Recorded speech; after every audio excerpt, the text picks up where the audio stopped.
put out a graphic. I'll go ahead and put that on screen now, out on Twitter earlier this week, talking about some of the rookies in 2019, wide receiver rookies, and what their outlook is for 2020. I was asking a lot of you guys, hey, could you rank maybe the top 5 names that we saw finish in fantasy at the wide receiver position?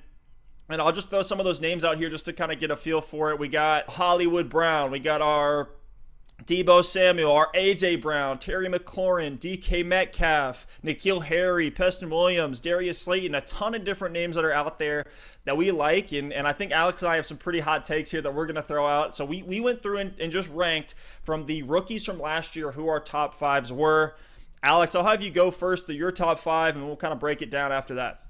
Yeah, I'll start from 5 and take it down to 1. I think, I want to build up the suspense as much as possible. Let's do it. So I'll try to hit these quick. At number 5 for fantasy football in 2020, I have Diontae Johnson. This guy was so slept on last season. I think he's still being super slept on heading into next season. Steph, which Steelers receiver do you think led their team in fantasy points per game last year? By the fact that you're asking me, I got to say it's Diontae Johnson. It's I know not it certainly wasn't Juju. It's not Juju. It's Diontae Johnson. He had 10.2 fantasy points a game last season. That was more than Tyrell Williams, Robbie Anderson, Sammy Watkins, Juju. And I know those guys weren't like winning you championships last season, but a lot of those were in flex consideration week in and week out. And Diontae Johnson was playing with Mason Rudolph and Duck Hodges themselves. So the Steelers only had 510 pass attempts last season. The season before, they had 689. Ben Roethlisberger is coming back straight out of Middle Earth with that beard. And I know he's going to throw the ball a ton. He says his elbow's feeling good. So Diontae Johnson, he had 92 targets last season. That's nothing to scoff at. So I'm excited for him. And he's a guy where if I get him as my flex, I think he's got some major upside next season. So moving on to number 4 on my list is Deebo Samuel. Second-round pick out of South Carolina. We all saw how strong he came on at the end of last season. I have him somewhere in the wide receiver 25 to 30 range in redraft. And he only had 5.5 targets a game last season. I think that does go up with Emmanuel Sanders leaving town. But he also has some potential for touchdown regression, especially on the ground. He scored 3 rushing touchdowns on 14 attempts. So I know they do utilize him with those jet sweeps and those end arounds and things like that, but I expect that to come down a little bit. So I think his efficiency might decrease, but his overall usage should go up. The 49ers were second to last in pass attempts a game last season with only 28. I don't see them being quite as dominant next season. I think they're still going to be a good team, but maybe they do need to throw the ball a little bit more late in games. So Deebo Samuel comes in for me at number 4. Now let me stop you right there. I have Deebo as well at number 4 here. Yeah, I see him as really the only competition that he's facing in the passing game. Granted that the Niners don't bring in a Curtis Samuel, a name like that. I've seen some of those rumors, or another name in the draft. But really all he's competing with is George Kittle, and there's like cap ceiling and what you can get from a tight end in the receiving game. A crazy stat on Deebo Samuel: he was the wide receiver 8 in PPR from week 8 through week 17. This guy was completely slept on. I don't think really till after the season we were able to digest how good of a season he really had. So I'm with you on that Deebo at number 4. Wow, that blew my mind. You're telling me, Steph, that you don't think Dante Pettis and Kendrick Bourne are threats to Deebo Samuel? I do not. No, yeah, that's a good take. That's a good point, Steph. And it's tough because Deebo, we have him at number 4 of our sophomore receivers, but I still think he's going to be a great fantasy option. There's just a lot of really talented guys from last year's rookie class. So moving forward to my number 3, it's A.J. Brown. A lot of people are really high on A.J. Brown going into next season. I'm not quite as high on him. I don't think I'm going to own him in any leagues just because he's going in like round 4, round 5. And for me, I don't want him as my wide receiver 2, to be honest with you. He only had 52 receptions last season. He was second in the NFL in yards per reception, but I'm scarred from the playoffs, man. I know he did some amazing things in the back half of last season, but here's his playoff stat lines. Let me just read them off. In the wild card round against New England, 1 catch for 4 yards. Wow, that's great. Next round against Baltimore, 1 catch for 9 yards. Really stepping up there, getting those 5 extra yards. And then against Kansas City in the AFC Championship, 3 catches for 51 yards, which doesn't kill you, but it's certainly not great. So for me, A.J. Brown, is a playmaker with the ball in his hands, but he's a boom bust guy for me. I just don't see the consistency being there. He had 3 or fewer catches in 10 of his 16 games as a rookie. I do expect him to be on the field more in his sophomore season. In the first 9 games of last season, he didn't get over 70% of snaps. Over the last 7 games, he was over 70% of snaps each and every week and over 90% for those games. So that definitely has something to do with the increase in production over those last several games of last season. But I just can't get myself to draft A.J. Brown as my wide receiver 2 in the 4th round when, he could easily put up 5 points on any given week. Right, so that's why he's my number 3. I think he still has upside, and I think he still will perform and have some 25, 30-point games. But let's go ahead and move on. My number 2 is DK Metcalf. He had a really strong rookie season. Decaf Metcalf himself. 100 targets last year on, 58 receptions, 900 yards, and 7 touchdowns on 100 targets is a pretty good rookie season. 15.5 yards per reception. That was 13th in the NFL. He's kind of similar to A.J. Brown with the boom bust potential. They're both just, field stretchers. They run those hard slant routes. They're not necessarily quick, but they can get moving in a hurry. I just think there's a little bit more consistency with DK Metcalf because he has Russell Wilson as his quarterback. I know there is more of a 1A, 1B situation there with Tyler Lockett, and I certainly would rather have Tyler Lockett in fantasy next season, but there's just more passing volume to go around, so I can trust DK Metcalf a little bit more. Kind of similar to A.J. Brown. It's not quite as brutal of a stat, but DK Metcalf had 4 or fewer receptions in 11 out of 16 games. So they're kind of built from the same mold, but I just think DK Metcalf is going to provide a little bit more consistency, and that's why he's my number 2. Last but not least, I've been talking for way too long. I can't wait to hear your top 5, but I really do want to talk about my number 1 sophomore receiver. It's Terry McLaurin. This might be a hot take. Wow. He's not being drafted ahead of Over guys like A.J. Brown. But Terry McLaurin, man, he was wide receiver 29 last season in full PPR, and he didn't even play all 16 games. He had 93 targets last season. That was 6.5 targets a game, and that was on the offense that had the least amount of points scored last season, the offense that had the least amount of passing yards. They were 26th in pace of play. So when I look at this Redskins team, it was brutal last season. Bill Callahan wanted to run the ball like 50 times a game, even if they were down by 3 touchdowns, and Terry McLaurin still was able to have a really solid season. He played with Dwayne Haskins in college at Ohio State. I have no doubt that Dwayne Haskins is going to just continue to lock in on Terry McLaurin. And for me, he's more of a complete player than DK Metcalf and A.J. Brown. He can beat guys deep, but he also is just a really crispy route runner. He can beat you on all 3 levels, and he has, I think, what it takes to become a true number 1 receiver in the NFL that can kind of do it all. He also, even on that terrible offense last season, provided some sense of consistency. He had at least 50 receiving yards in 10 out of 14 games that he played. So Terry McLaurin, man, for me, I'm going to end up with him in a lot of places. If he's my wide receiver 2, I actually feel pretty comfortable with it, and that's going to allow me to go get a tight end that I want or go stack my running backs or something like that. So Terry McLaurin, keep an eye out. For me, he is a lock as a top 20 receiver next season in fantasy. Very nice. Very nice. So I'll go through mine 5 here. I'm just going to add on, and then kind of we can see again where we differ and have some debates there. So my 5 is Darius Slayton. I'm expecting Daniel Jones and this Giants offense to continue to improve. When you watch Daniel Jones play, you can tell that he wants to sling it deep. He's not a check down guy. We talked about that on previous episodes on the podcast with how little of the receiving work Saquon Barkley got last year with just Daniel Jones not wanting to check it down under any circumstance. And, whether it's Jones improving, the Giants offense improving, either way, I think that does benefit Slayton.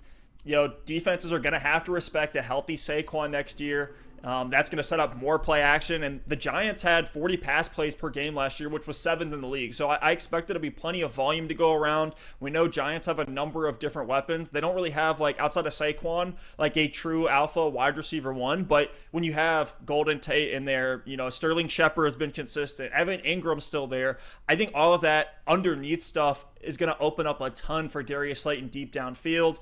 He was, you look at some of his stats here in terms of average depth of target, average target distance, total target distance, And really, if you look at his separation metrics, he didn't have a ton of separation last year and was still able to be relatively solid. So I like Slayton a lot when I'm in a draft, and we'll get into some of the other names that are there here later on in the show. But I like Darius Slayton over a lot of the names that I'm seeing there. We may be splitting hairs here between Darius Slayton and Deonte Johnson. Both are big upside guys, but I really like what I saw out of Slayton last year. And, I shot my shot there one of those weeks. I think I had him as my deep shot of the week, and he finished as like a wide receiver 1 or 2. So definitely had to take a victory lap on that one. We talked about Deebo. He's my number 4. He's that main wide receiver in San Francisco. He's in a very explosive offense. He gets used in those jet sweeps and those end arounds. And we talked about how great he was through that last stretch of the season. So nothing more for me to say there on the Deebo side of things. For me at 3, so this is where we start to differ. I have Terry McLaurin at number 3, and I agree with you that he is fantastic. I really do like Terry McLaurin a lot. I just see a little more upside and better situation in the other names at my top 2. But for McLaurin, I mean, he had the 3rd highest grade per Pro Football Focus for a rookie wide receiver ever. Let me read you some of the names and the grades on that list. Pretty much every single one of these guys became a star wide receiver in the NFL at one point in their career. So at number 1, Odell Beckham. At 2, we had Michael Thomas. 3, that's Terry McLaurin. He had 85.7 grade. Odell had a 91, so they were pretty close there. And then from there, here's some of these names: Mike Evans, Antonio Brown, Keenan Allen, Demaryius Thomas, Tyreek Hill, Doug Baldwin, Chris Godwin. The list goes on and on. All those guys have been fantastic. Yeah, that is a loaded list of names there when we're talking about wide receivers. I think now that Bill Callahan's not using a playbook from the 70s anymore and Ron Rivera's in town, I do expect there to be more passing volume, a more stable offense. I think Haskins could potentially take a step up. McLaurin, we talked about he finished as the wide receiver 29, and he led Washington in receptions, receiving yards, and touchdowns, and responsible for about a third of their overall receiving production. So I don't know if I expect that level of target share to stick around. Certainly he has the chops to do so, and I certainly think it's in the range of outcomes. I really could see him being the top one of these 5, but I have him for me at 3. I just see that offense still kind of figuring some things out. It's hard when there's a lot of churn in a front office or on a coaching staff to take big steps up because everybody's kind of just starting in from square one. Terry's shown that he can get it done regardless of who's at quarterback and regardless of his situation. So I like him a lot, but I have him here at 3. This is a bit off topic, but what are the Redskins doing in their running back room? They've got Darius Geis, Adrian Peterson, and Peyton Barber. Do they think that 3 bad running backs makes 1 good running back? Or, you have an injured Darius I think Geis certainly has some potential, but the Peyton Barber move, if you want a guy that can run straight into the back of his offensive lineman for 3 yards every time, I think they've already got that. And they have a 35-year-old Adrian Peterson. I mean, we all love AD, but I mean, I think he said he wants to play into his 40s. Oh my, he's going to have that Jerry Rice, Tom Brady level right on his career. Right. But no, I really don't know what's going on for the Redskins there. We'll see how that plays out for them. I mean, maybe they're one for a landing spot, but I don't even see them in the draft going after, with all that high draft capital that they have, they're not going to address the running back situation. So they'll probably end up just bringing in another guy like Frank Gore. Maybe they'll bring in Frank Gore, they'll bring in Gus Edwards and get a couple more guys that do the same thing. That makes the most sense, I think, for the Redskins. I mean, McLaurin's the only bright spot to me. Maybe a little bit of the flashes that we saw Haskins have towards the end of the season. But some of those plays, I'll post some of these on Twitter later on. It's McLaurin was saving Haskins on a lot of those plays too, where he was taking a slant to the house, right? So if they brought in Frank Gore and Marshawn Lynch, I think they would have the running back elders of the 21st century all in their running back room. So we'll see, but man, it wouldn't Washington, be out of character. Come on, figure it out. So at number 2 here, I got A.J. Brown. He finishes the wide receiver 21 last year. I expect him to finish around there again, if not a little bit higher. He has the highest ADP right now of all the names here.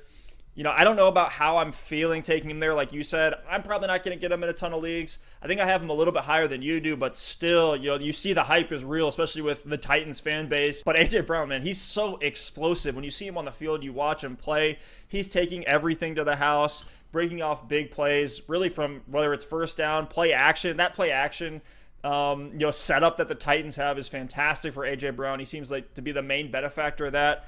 Doesn't have a ton to compete with in, Corey Davis and some of the other guys there, Jonnu Smith. I'm not too worried about them when it comes to competitors in the receiving game for Tannehill, but it's a limited volume that holds A.J. Brown back. But when Tannehill does get that volume, when he is throwing it for more than 7 times, like we saw some of these playoff games, week 7 through 17, we talked about how high Deebo finished. A.J. Brown was the wide receiver 6 through the last 10 weeks of the season, so he was fantastic there. And that was still while they were going over, changing from Marcus Mariota over to Tannehill. So I like Brown a lot. I have him a little bit higher than you do. Yes, he's going to be boom bust, but could we see some of that volume with Derrick Henry on the ground come down? Could we see some touchdown regression there and move some of that over to Brown? I think it's possible, and probably likely. Like, I don't think Derrick Henry is going to just repeat. Like, we shouldn't have him as just an auto repeat for rushing champion and 16 touchdowns again on the ground. So some of those I think are going to go A.J. Brown's way, and that's why I have him here at number 2. And then to get into it, my number 1. This is going to be a very hot take, but I am all in on this guy, DK Metcalf. He was the wide receiver 33 last year. This guy to me is the definition of a late bloomer. I think he's going to take the league by storm. He enters a 1A, 1B situation with Lockett on one of the most efficient and productive passing offenses with Russell Wilson there. I think his target share is going to drastically improve. And we saw improvements from DK Metcalf even just over that last half of the season. We saw huge improvements with his film, his route running, the way that Seattle was using him in some different ways. He was running more of those hitch routes, not just go routes. And the corners were respecting him because they know he has that insane speed and size to go with it, where he can just beat guys over the top, get those back shoulder fades. And I think in that game against I believe it was Philly that Seattle played, we saw that upside that DK Metcalf could have here. In that game against Philly, he had 9 targets, 7 receptions, 160 yards, 22.8 yards per reception, and a touchdown. Like, I think that's the level that we could see DK Metcalf at on a good chunk of his games next year. I'm certainly not saying that's going to be his baseline by any stretch, but that's what I think you're getting with DK Metcalf, and I can get him as my wide receiver 2 or a flex. I feel very happy with that. And, with Russell Wilson there, like, it's just any game he could just blow up. Alex, anything to add here? I think we're both high on a lot of these guys, just have them in a slightly different order for how much we think their ceiling is going to go up in 2020. No, yeah, I think your rankings are fine. I obviously have McLaurin as my number 1, which I think was our biggest disagreement. But yeah, I'm fine with the Metcalf take. I'm excited for him next season. I think, with that 1A, 1B situation, I still would certainly rather have Tyler Lockett. But my biggest disagreement's A.J. Brown. I'm not a believer. I think he's a great player, don't get me wrong. I think he's a good wide receiver 1 for an NFL team, but just given the situation with a team that doesn't pass the ball a lot, they want to run the ball all the time, and then A.J. Brown's skill set is just to be an absolute freight train and move down the field. I just see some of those games that he blew up at the end of last season, and he's one play away in each of those games from being a bust. And given he has the talent to where the reason he had that one play in every game was because he's such a beast, but it doesn't take a lot for him to ruin your week. So for me, I'm probably not drafting A.J. Brown. Let's get a heat check here on A.J. Brown. Let's look at some of the other names around here. I'm going to ask you, who would you rather take? And I'll throw my 2 cents in there as well. Right now, we have A.J. Brown per Fantasy Pros ADP at the wide receiver 18 projected for 2020. So would you rather have Adam Thielen or A.J. Brown? That's easy. It's Adam Thielen. Yeah, I think I'll go with the Thielen side as well. What about Devontae Parker or A.J. Brown? Oh, that's tough. They're both on different ends of the spectrum here. Yeah, the Dolphins situation from a team and a quarterback perspective, and Preston Williams is coming back, is a little bit volatile. I think I love Devontae, but I would rather have A.J. Brown. I think I would go with the Parker side. I think we saw just how good he could be last season. He was talking about a late bloomer, 5th-year breakout from Parker. Mm-hmm. I really like what I saw, and I think the volume will still be there. What about last one here, Calvin Ridley or A.J. Brown? Calvin Ridley all day. I love Ridley next season. I think he might graduate this year to be the Chris Godwin to Julio Jones' Mike Evans. So I'm all in on Ridley. I think he's going to be a star. Yeah, I think I would go Ridley there as well, just for a little bit more safety, not as quite boom bust, but certainly like a slightly lower ceiling than I would look at as Calvin Ridley. But I'm cool with either one.